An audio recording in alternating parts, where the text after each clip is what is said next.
Morning, everybody. How are you all doing?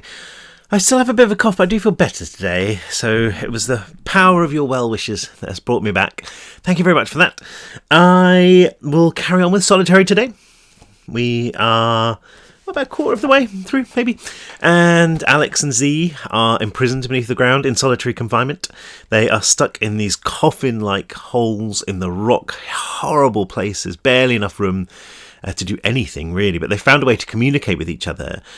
They're down there for a month, but they've only been down there for like 2 or 3 days, and they've already started to hear terrifying noises from above their cells, creatures trying to get in to their cells. One has managed to open Alex's cell and he saw this kind of mess of raw skin and claws and silver eyes, and then the trap door shut and then it opened again, and something has just grabbed him from his cell. What? I don't know. We're about to find out. So hope you're all sitting comfortably. Let us begin. Snatched. The creature's paws were like machines, clamping my arms to my sides and hoisting me out of the hole as though I weighed nothing. I thrashed with my legs, but the thing was behind me, and my pathetic kicks didn't even seem to register. Whatever was holding me paused to knock my hatch closed, using a huge leg to swing the lever back into place. The other creature, the one that had been trying to get to me first, was hunched over and lifeless on the floor, its skinless, glistening body facing down. Its head had been twisted around at an impossible angle, its dead eyes open and fading, its toothless maw gaping like an empty shopping bag, as if it was howling silently at the ceiling. I screamed for help, throwing myself against my captor and trying to wrench myself free from its grip. From nearby, there was a bang, so much louder out in the open than it had been in the hole. It was a shotgun. I recognised the sound from the prison. 3 more shots followed in close succession, a booming cry from a black suit. I wanted to see one of them run around the corner, appear from the dark tunnels behind us. Anything. They might have been scary, but they were nothing compared to the writhing monster of knotted muscle and fist that breathed its blood breath on my neck. It started to run, each giant pounding leap carrying me away from the passageway I had arrived through. The hatches in the floor flashed past, too many to count.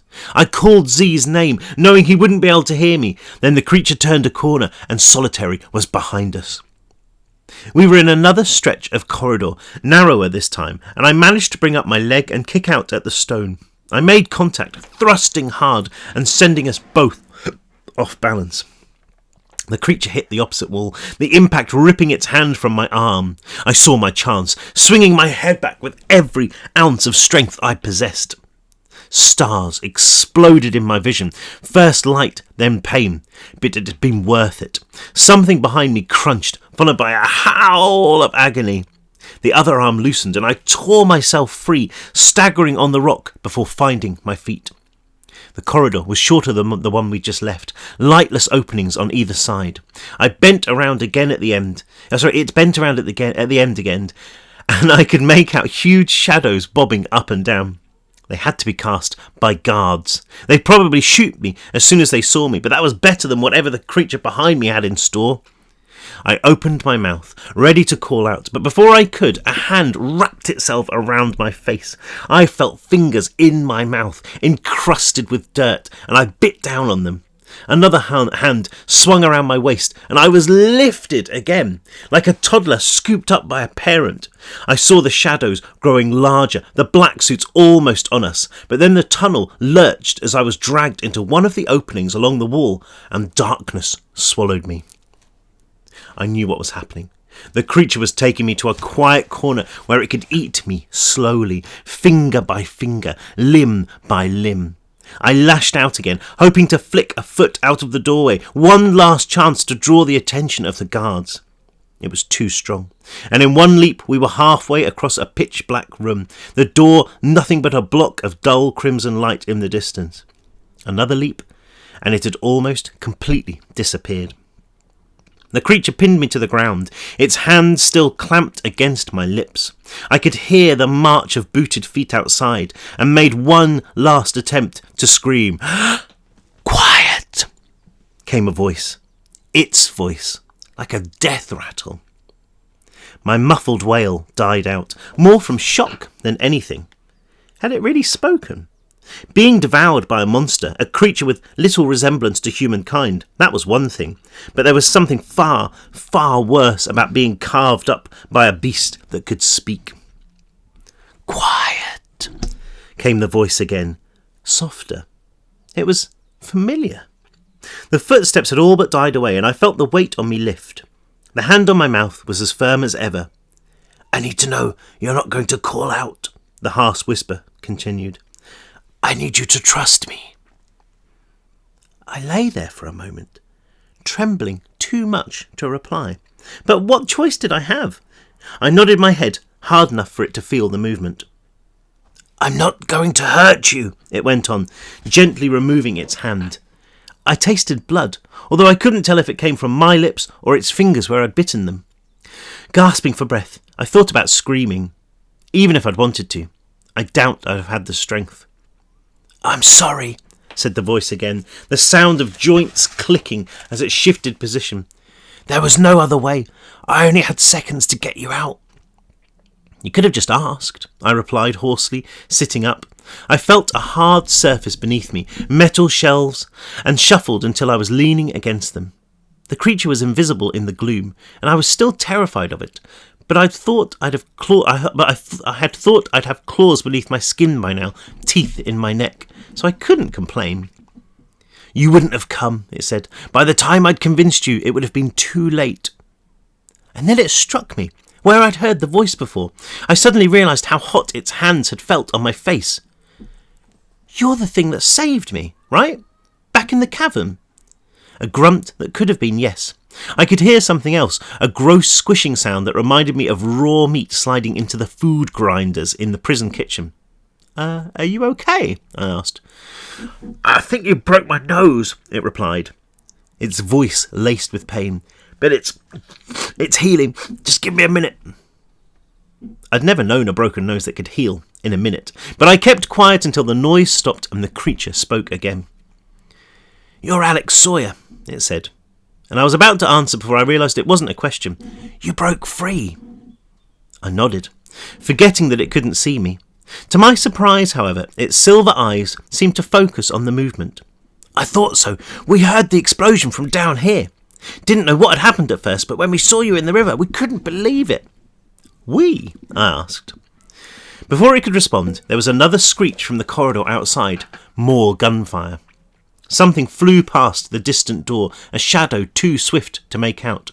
I squinted, wondering why it seemed to have been running along the wall, tearing chunks from it as it passed. "There's no time," the creature hissed. "You've got to get back." "Back? To the hole." I started shaking my head, but it rested its hot fingers on my arm, snatching them away a second later, as if fearing they might burn me. "Just listen to me. I needed you to know that we're down here, that you're not on your own." More footsteps drumming out a panicked rhythm as two black suits sprinted past the door, little more than a blur. "What's going on out there?" I asked when the noise had faded. "Are you one of those things? One of those creatures?" "Yes and no," came its answer. "I'll explain later. All you need to know is that there's a war going on down here, and we're on the losing side.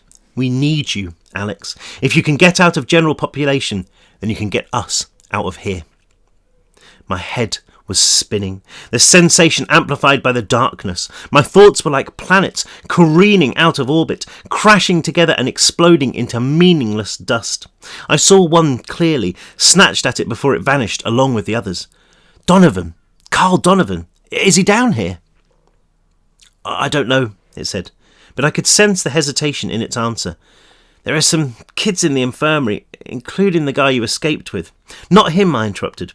"Another guy, about the same age, dark skin, big." "There might be." The creature's silver eyes blinked uneasily. "I don't know. I can't tell. They're all..." "What? They're all what?" "Just forget about them, okay? Forget about him. It's too late, but not for us." It had been quiet outside since the black suits had run past, and the creature stood. I felt its fingers searing through my overalls again as it pulled me to my feet, leading me back towards the door. I wanted to ask it more about Donovan, ask it to take me to him. I wanted my old cellmate to know that I was here, that I hadn't abandoned him. But the creature was the first to speak. "The guard should be occupied by the north door," it said, mumbling it to itself as we walked slowly towards the corridor. With more time to look around, I could see that we were in some kind of storeroom, the light from the passageway outside too weak to identify what was in the countless boxes and jars lining the shelf. "That's where the breach took place. That's where the rats got in. We should be clear back to the hole." We reached the door, and I turned around, ready to plead not to be taken back to solitary. But it grabbed my shoulders and held me tight, kept me facing forward. "Don't look at me," it said, and I could sense a boundless sadness in its voice, the choked whimper of shame. "Please, don't look at me." It held me still for a moment, during which a far-off shot whispered down the corridor. Then it pushed me forwards, telling me to run. I didn't argue, sprinting back the way we'd come. The passageway containing solitary was clear, and we made our way down it faster than I thought was possible, the creature's hands pressing at my back and betraying the sheer power of its body. Keeping one hand on me to make sure I didn't turn, it swung the lever around and wrenched open the hatch. "I'll be back," it whispered. "The next time there's a breach, the next time the black suits are distracted, I'll be back. Hurry, get in." I sat, gripping the edge of the hole and angling my feet in. "Just tell me your name," I said. "My name?" the creature replied as I dropped, as if unsure what the question meant. I hit the floor, immediately turning my head. The hatch was already closing, but through the shrinking gap I could make out the top half of a monstrous body, one arm as thick and bulbous as a tree trunk, the other wasted away to skin and bone. It raised its scrawny arm as I looked at it, covering itself with a gnarled hand. But not before I caught a glimpse of the face beyond, that of a teenager, a little older than me, silver eyes set into grey skin. It's Simon," he replied. Then the hatch slammed shut, the lever turning, leaving me with nothing but the fleeting echo of the boy. Simon.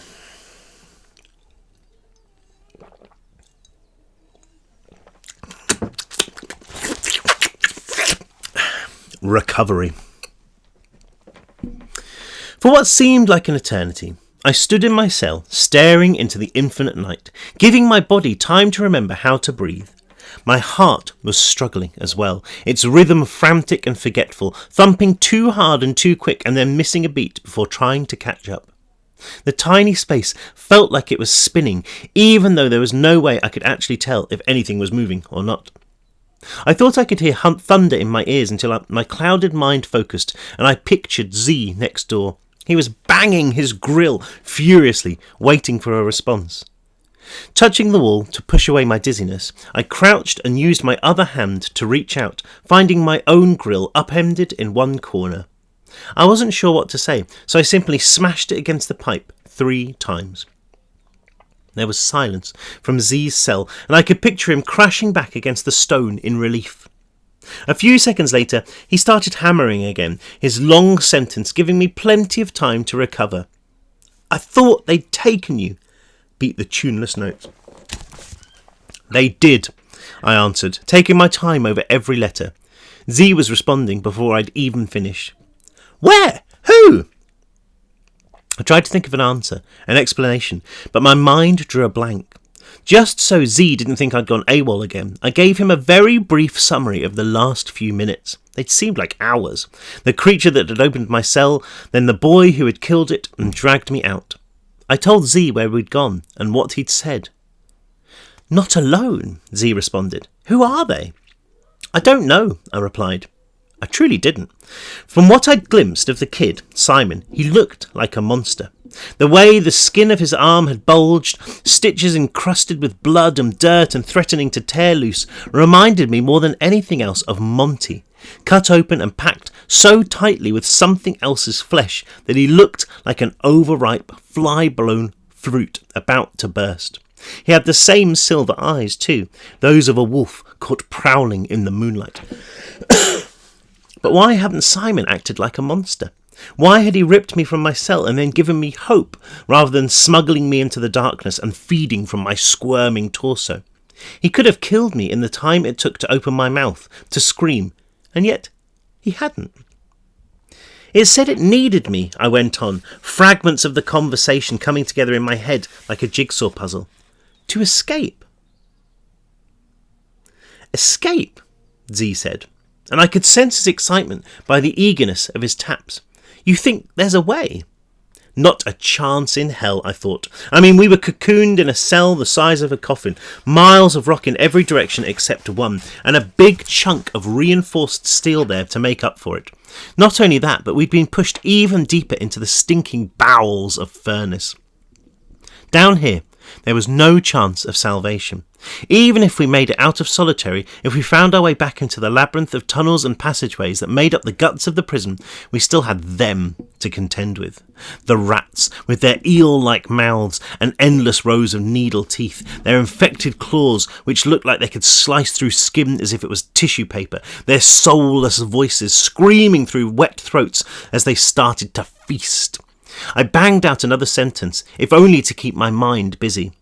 How can there be, I said, regretting it as soon as I smacked out the last word.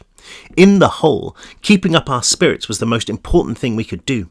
Even though I could literally feel the weight of the world pressing down on my shoulders, I knew I should at least try to sound positive. I'm not sure, I hammered out, contradicting myself. Maybe there's a way. Gotta wait for the kid to come back, next time there's a breach. Z didn't reply, and I knew his blistered hand must have been as sore as mine. Gonna get some sleep, I lied, just so he wouldn't worry if I was silent for a while. I wasn't sure how to sign off, so ended with, speak soon. I wasn't tired. There was enough adrenaline pumping around my system to keep me awake for weeks, but I needed time to think. What the hell was happening down here? If I could just figure it out in my head, then maybe I stood a chance of avoiding the same twisted fate as Simon and Monty, and God only knew how many others. Staring off into the pitch black, I thought about my old cellmate, and sure enough, after a couple of blinks, he strolled towards me, forming as he went. You're getting good at this, said the hallucination, taking a seat on an invisible chair on what should have been the other side of the wall. I wished I was as insubstantial as my own conjuration, able to float up past the hatch through a mile of rock and keep on going, soaring into the calm blue sky until all the world was at my feet. You wish, he went on, you couldn't get your fat ass off the ground, let alone drift up to the surface. Ha ha, I said dryly, you're in my head, you should be nice to me. You obviously know me too well, Donovan said, leaning forward and resting his elbows on his knees. So what do you want, anyway? I'm not sure I like it when you drag me down here. Just someone to talk to, I guess, I replied, the sound of my voice alone in the cell making me feel foolish, even though I knew nobody could hear it. Someone to help try to make sense of what's going on. What happened to that kid, Simon? Sorry, kiddo, we share the same brain at the moment. What you know, I know. You could at least pretend to help, I pleaded.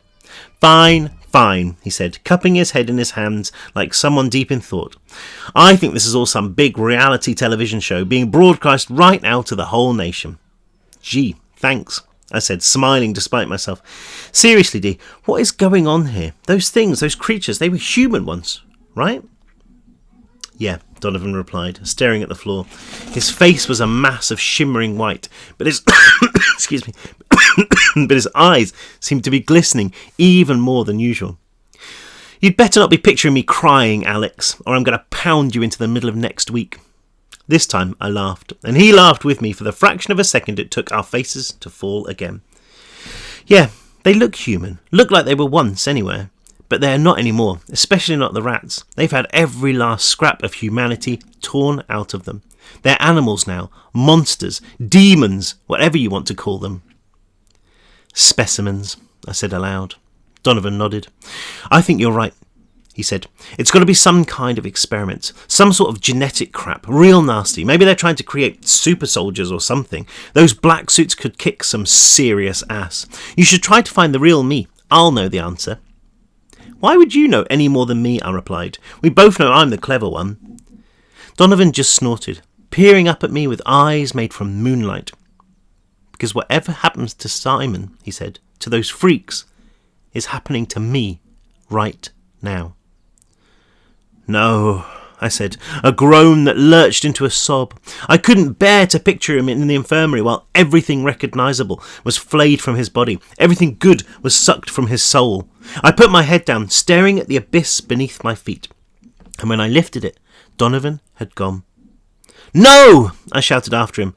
I won't let it happen. I'll come for you, Dee. I promised I would. Just hang on. I steeled myself, clamping down on the emotions, letting the logical thoughts creep through. If Simon and whoever else was out there needed me to help them escape, then I'd give them what they wanted. Somehow I would get us out, but only if they led me to Donovan and only if he was still alive. Come hell or high water, he was leaving with us. Just hang on, I repeated. It won't be long. And I was right. It wasn't long at all. Oh, you know what? We could fit another chapter in. We're 20 minutes, another 10 minutes. The war. I'm enjoying this. Excuse me. They came back while I slept. I heard them in my dreams again, the sound ripping me from nightmares of hanging limbs and plunging me back into the hole. It was only the faintest echo of a scream, but it left me wide awake, senses heightened, my heart pumping more adrenaline than blood. This time it was excitement rather than fear that drove me to my feet. I was still terrified, don't get me wrong, but at least I had an idea of what lay on the other side of my cell door, and that gave me some control.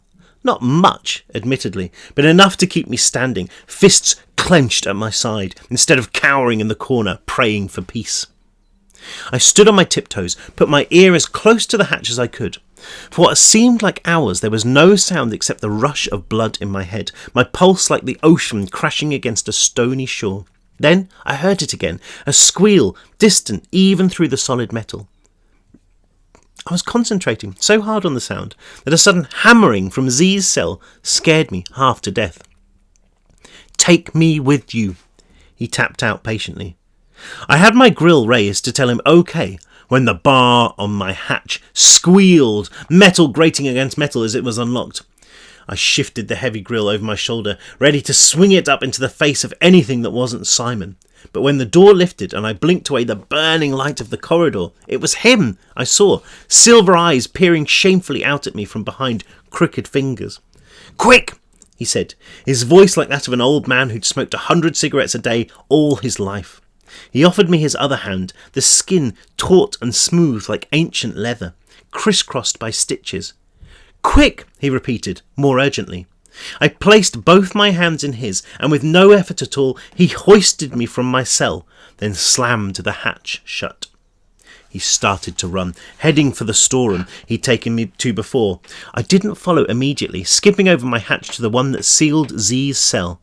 I had my hands on the bar, straining to open it, when I heard Simon whisper in my ear, "What are you doing?" Breath as warm as desert dust on the back of my neck. "There's no time!" "He's coming with us," I said, my weakened arms unable to swing the lever more than a hair's breadth. "Help me get this open." I heard the beginnings of a protest swell up in the kid's throat, but he swallowed hard, then barged me out of the way, sending the bar crashing around with a single sweep of his oversized arm. He wrenched open the hatch, revealing a pair of eyes in the darkness, so wide and so white that they seemed to be glowing. "Alex!" came Z's voice, a flutter no louder than a bird's wings. He didn't have time to say anything else before Simon plunged his hand into the shadows and pulled him out. Excuse me. This is cold. I sneezed my way out of the page. Hang on. "Alex!" came Z's voice, a flutter no louder than a bird's wings. He didn't have time to say anything else before Simon plunged his hand into the shadows and pulled him out, dropping him on the floor. Simon kicked the hatch shut and locked it, then started sprinting again. Stupid, stupid, stupid! I could hear his voice with every thunderous footstep as he swung around the corner into the smaller corridor. I grabbed Z's hand and followed, ignoring his cries of confusion until we ducked through the opening in the wall and stumbled blindly into the storeroom. There was a moment of panic when I couldn't see Simon, but then I spotted the twin moons of his eyes blinking at us from a far corner. "What's going on?" whispered Z. "Is that him, the kid?" I didn't answer, concentrating on avoiding the shelves and boxes that were nothing more than shadows against shadows in front of me. I heard the scratch of matches ahead and was bathed in a warm amber glow.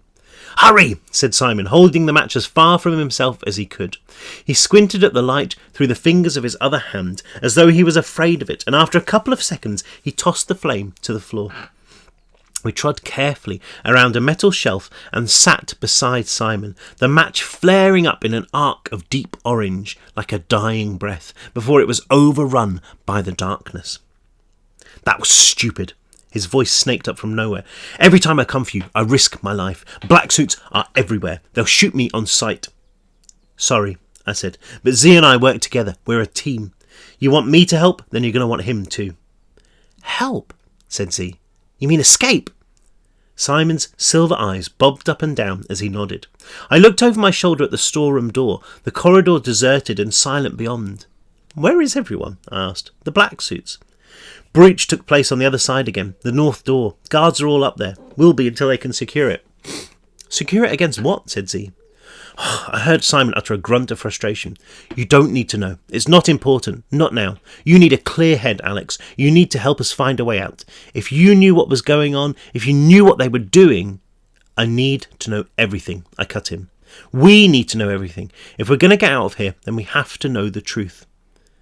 Simon was probably right. I'd be better off not knowing, better off using every scrap of brain power I had looking for an exit.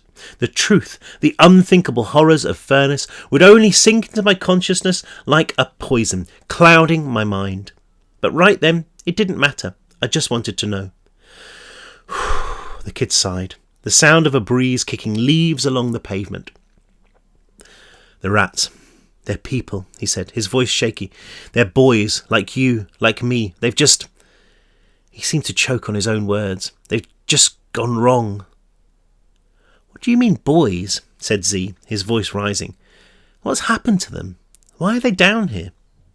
"The warden, the wheezers, they bit off more than they could chew," Simon went on. "They're messing with forces that they couldn't understand, couldn't control. Ever since this place opened, they've been using us. I can't tell you why, I can't tell you how. All I know is that they take us from our cells down to that infirmary, and they change us." "That's crazy," muttered Z, although I knew from the way his voice trembled that he believed it. How could he not? We'd both seen the Wheezers picking their victims, watched in horror as they pumped them full of darkness. We'd seen the kids return, barely enough left to identify them with, as they howled and pounded their way through the prison. It was crazy. Even with the evidence right before us, it was insane to think that something like this was happening with the world going about its business on the streets over our heads. But it was true. "I would have thought it was insane too," said Simon, the emotion drained from his voice. "Until it happened to me."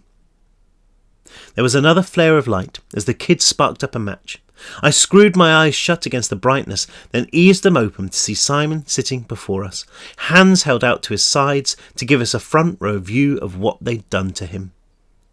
The first thing I noticed was that the overalls hanging off him were the same as the ones Z and I were wearing. They'd been torn to shreds, sewn up and tied where possible, but were unable to conceal the body beneath.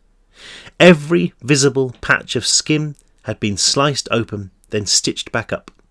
The lumps that I'd spotted earlier, angry swellings that made me think of infections. Something strange had happened to his torso. It looked like it had been sculpted by a child from Play-Doh, stretched too far and allowed to slump back in on itself. I could see lines around his stomach, where the skin had been pulled taut, patches translucent like a balloon too full of air. I lifted my gaze to his face, blinking away the tears. It was still that of a boy, maybe 16, only now I noticed that the cheeks were swollen, charcoal grey veins outlined on the pale surface.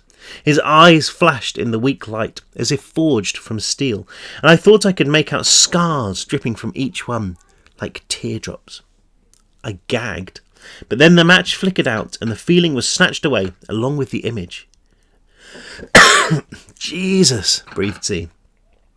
Why? You think they tell us? Simon spat back. Hell, most of us never even know it's happening. We're so doped up. It's only when something goes wrong, when they dump you. Dump you, I said, ignoring the burn in my chest. Their experiments don't work on everyone. Sometimes it just messes them up, like me. If that happens, they dump you, throw you out. Most times that happens, they chuck the bodies in the incinerator. Not always, though. But what do they do to you, I asked. I mean, what do they do to you that can change you like that? It's impossible. He didn't answer, and a second later I realised why. Something was moving out in the corridor, the slap of bare feet against the rock, and the wheeze of a breath. When Simon spoke again, his voice was so low I could barely hear it. I don't know. Only the Weezers do. They're the ones who run the infirmary, the labs. All I know is they try to change you into a black suit. They make you strong, Alex. They make you fast. But they rip out you, your personality, everything that was good inside you. I felt a finger tap me gently on the chest, leaving behind the imprint of its heat. You can't fight it. It's like your head is flooded with darkness and anger. And the only thing that will make it go away is if you forget who you are. I can't explain it. But why us? Why kids? Was all I could manage. The warden talked about it. His whispered voice was laced with impatience, but he continued. The procedures only work on children. Our bodies, our cells, they're still tough enough to be ripped apart and put back together without serious damage. Try it with an adult and they die. The slap of feet outside was getting louder, and I looked over at the door. Faint light from the corridor was creeping in, but there was no sign of anything else. Not yet. How did you survive? Asked Z. They dumped me, and I would have burned like the others, except the rats got into the compound. They gave me time to escape.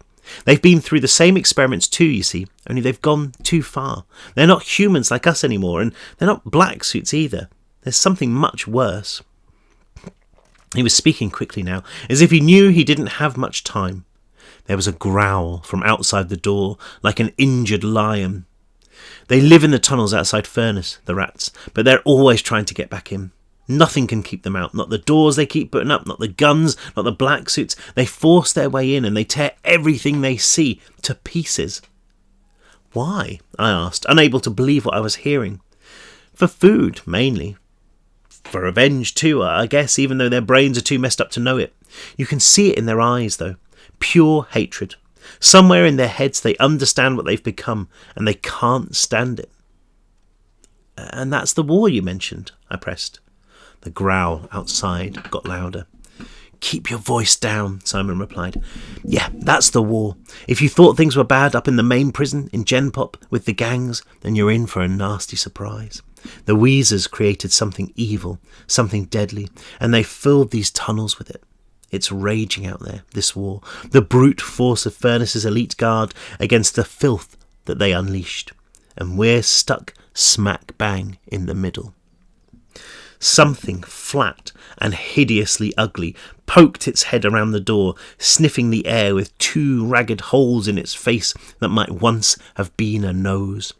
It didn't have silver eyes. In fact, it didn't seem to have any eyes at all, and when it shuffled forwards on all fours, it knocked clumsily into the wall. It's blind, I said, and the creature tilted its head as if homing in on the words. A throbbing snarl rose up in its throat again as it eased its way into the room. But it couldn't have been a dog, not with a body like that, not walking on its knuckles. It looked more like an ape. The breaches are happening more regularly, Simon whispered. The rats are getting hungrier. They've tasted human flesh too many times, and they know they're winning. I'll come back for you soon. Then we can find a way out. I saw my chance and took it, ignoring the dull slaps of the beast as it closed in on us. I'll help you find a way. I'll get us out of here, but I'm not going without Donovan. The guy in the infirmary, Simon replied. No way. We can't go in there. It's impossible. It's either all of us or none of us, I said. Your choice. I heard him swear under his breath. Then he nodded.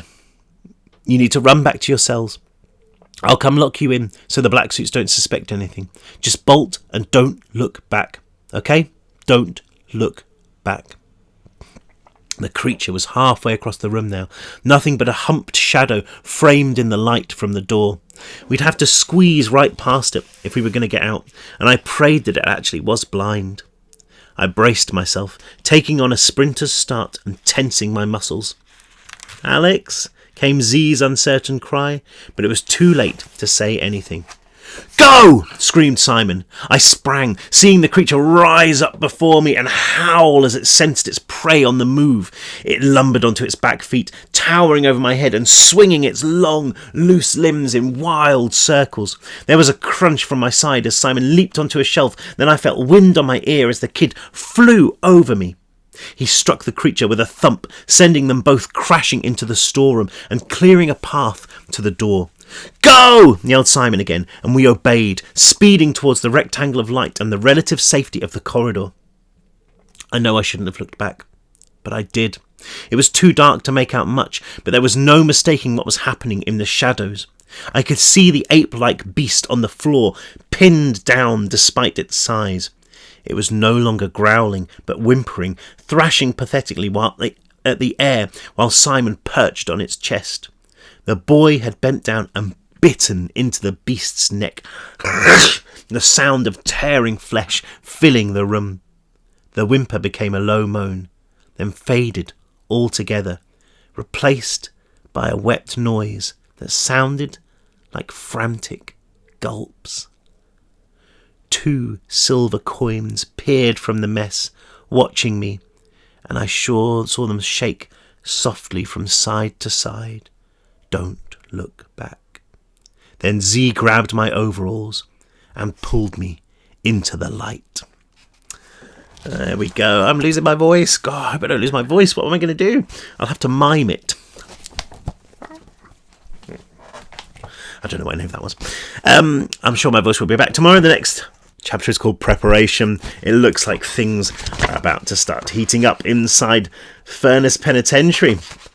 We are 100 pages through the book. It goes fast, doesn't it? Thank you very much for joining me. And my croaky voice. I'm sorry about the sneeze. But, you just can't keep them in, can you? Someone once told me that if you try to keep a sneeze inside, your head will explode. So maybe we'll try that one day. Anyway, have a lovely day. It's sunny here in Norwich. I hope it's sunny, or at least pleasant where you are. And I will see you tomorrow. Take care. Bye.